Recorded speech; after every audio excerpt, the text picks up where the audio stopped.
बाजार समितीच्या निवडणुकीत सगळ्या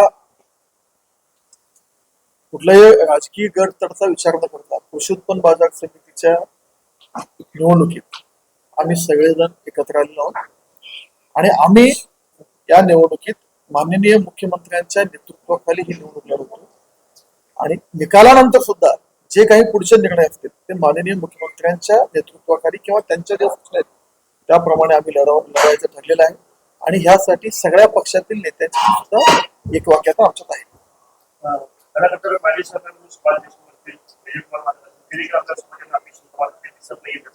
मगाशी म्हणल्याप्रमाणे सगळ्यांच्या मतदारसंघ आहेत त्याची पॉलिटिकल डेमोग्राफी ही वेगवेगळी.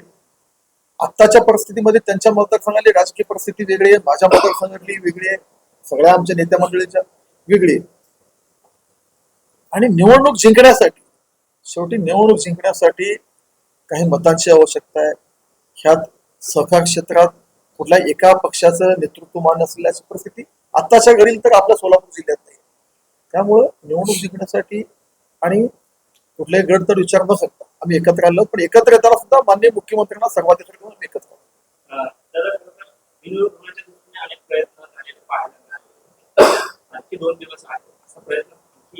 अजून साधारण 60 तास आपल्याकडे शिल्लक आहेत. आम्ही प्रयत्न करू, पण एवढ्या मोठ्या प्रमाणात उमेदवारांचे अर्ज दाखल झालेले आहेत. सगळेच अर्ज निघतील का नाही माहिती नाही, कारण एकही अर्ज राहिला तरी निवडणूक लागणार. आमचा प्रयत्न तर राहणार आहे आणि शेवटी निवडणूक लागली तरी एकत्रित आम्ही सगळ्या निवडणूक लढवायची आमची तयारी आहे. त्या दृष्टीनं आम्ही आज हे पॅनलची घोषणा करू. आम्ही सगळे सोबत आहोत, काही लोक अजून जोडत आहेत. नाही, हे सर्व पक्षाचे ते येत नाही. सरकार खात्यामध्ये जिल्हा मध्यवर्ती बँक असू दे, जिल्हा दूध संघ असू दे, आतापर्यंत सगळ्या निवडणुका ते सगळ्यांना एकत्र घेऊन करायचं ठरलं. माननीय मुख्यमंत्र्यांचा आदेश आदरणीय दादा नव्हता, त्यांनी सांगितले की सगळ्यांना एकत्र घेऊन करा.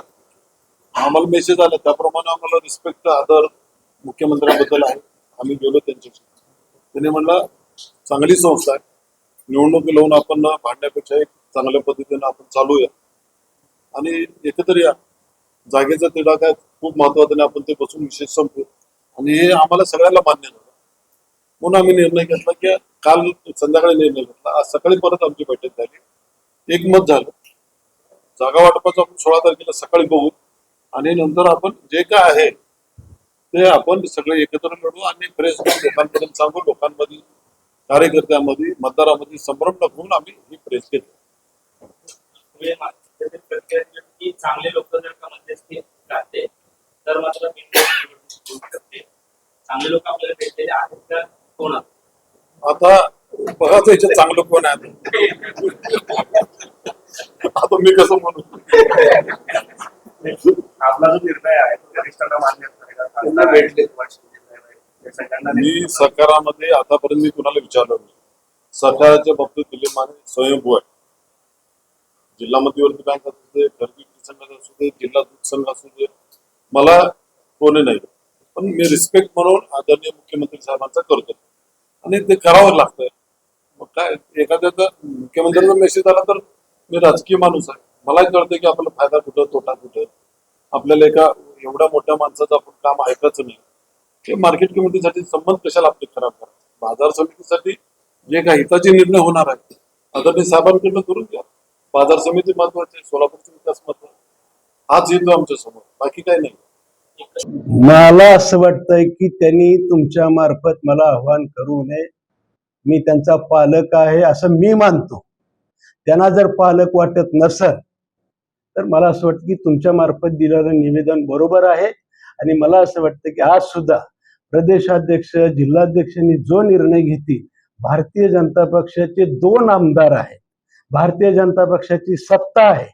तुम्हाला जर मुख्यमंत्री महोदयांनी काँग्रेस बरोबर, चंद्रशेखर बावनकुळे साहेब अध्यक्ष प्रदेशाध्यक्ष, त्यांनी जर तुम्हाला काँग्रेस बरोबर जायला सांगितलं असेल, तो मी निरोप, तो संदेश मी ग्राह्य धरतो.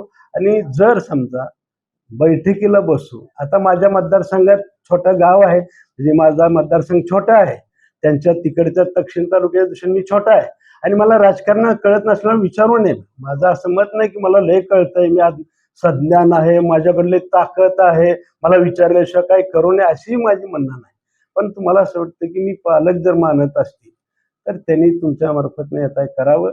आणि मी त्यांनी जो निर्णय घेतील, जिल्हाध्यक्ष निर्णय घेतील की आपल्याला न्याय मिळालेला आहे, आपल्या कार्यकर्त्याला न्याय मिळालेला आहे, आणि आपले सगळे कार्यकर्ते म्हणतील जिल्हाध्यक्षांना सांगितलेलं आहे ते बरोबर आहे, मी त्यांच्याबरोबर जायला तयार आहे.